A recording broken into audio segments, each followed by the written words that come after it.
of the possible theories is the most probable?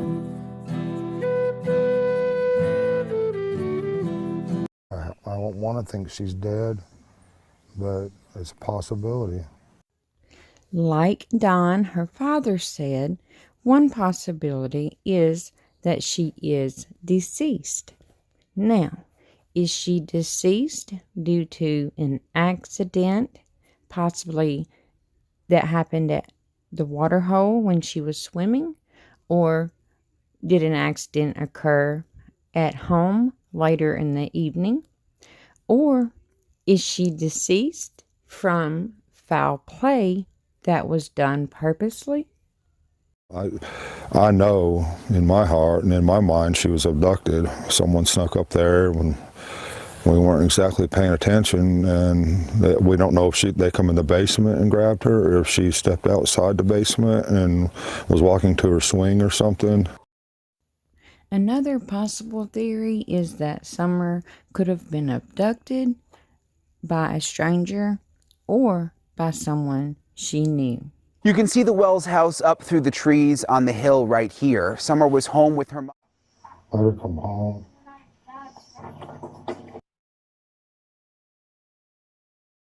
Everybody keeps forgetting about these details. Right. When the boys were upstairs playing on their games, when Summer went down the basement, Candace walked in the door. Where's Summer? Oh, she's down. She just went down the basement. Right. She goes down the basement.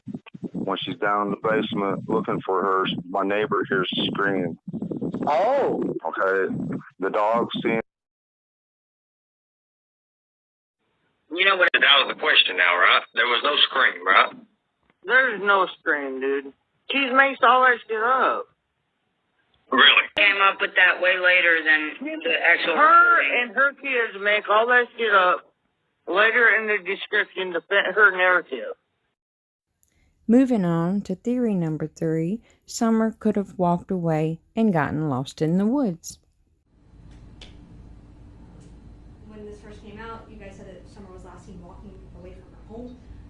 That was like one of the initial reports that night. And then things kind of changed the following days. Is there any evidence that she walked away from home, or any evidence leading toward an abduction, or do we have any evidence of anything that night otherwise? We don't have anything specific, and I think what's important to note there is that the sheriff mentioned that how many hours we've put into this investigation and how much time has been spent exploring every possibility: walk-off, abduction, other foul means. And I think that's the thing to keep in mind is it's still really wide open as to the what. Please understand, in order to preserve the integrity of the investigation, we simply can't speak to specifics. Do the parents know? Take a listen. Really do care. I wanted to bring your daughter home. Yeah, you don't think I fucking don't? Let me ask you a question. When is your time? When you gonna tell everybody what happened? Man, okay, look.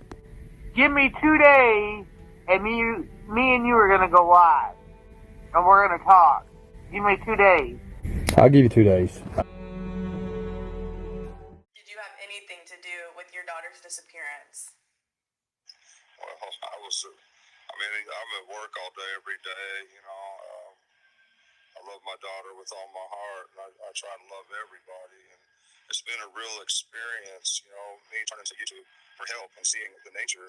I've never seen anything like this in my life, so it's been quite a lesson to me. I've never been on YouTube or Facebook or anything. I probably never will again if I can help it, but it's been quite an experience. It's been very educational.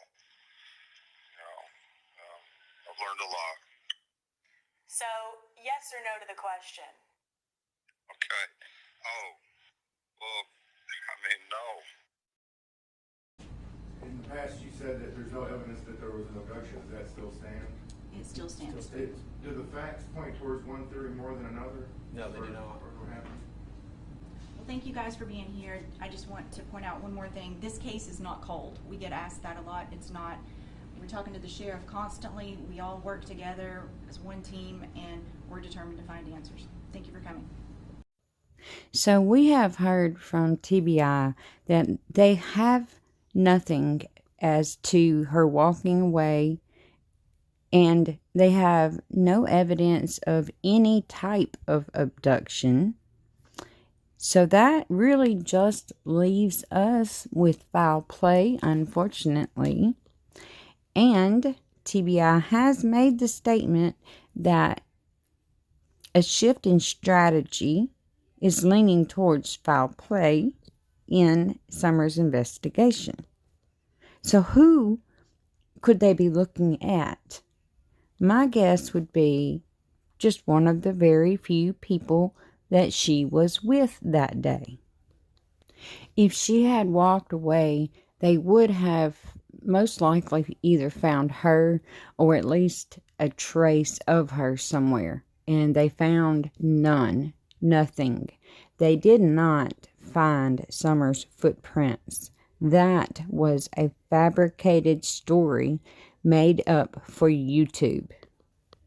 The card team would have either found Summer or found signs of an abduction if she had actually been abducted. They have a 95% success rate, and that is in bringing people home. The only one thing that TBI does not mention, aside from foul play, that's the third theory here, but there is a fourth theory that I think is very plausible also, and that is that Summer was sold, possibly by her parents. However, the lead investigator from Hawkins County says that he does not believe that Summer was trafficked out of the area. He believes that she will be found within Beach Creek somewhere. But as far as foul play goes, they also have not found any evidence of that either. But as we all should know, if something did happen to Summer at home, it could have been cleaned up before 911 was called, because, well, we are missing about 2 hours in the timeline. And also, if it happened at the water hole, or if it was just a dry drowning, as many people believe, then there wouldn't be a sign, right? So that wouldn't be foul play. That would be accidental death. But either way, has she been deceased, there doesn't necessarily have to be evidence, physical evidence of that to be found. So that's what's making this case so hard for them to solve. But I'm curious, which of those 4 possible theories do you think is the most probable, and why? Let me know below, and thanks for watching.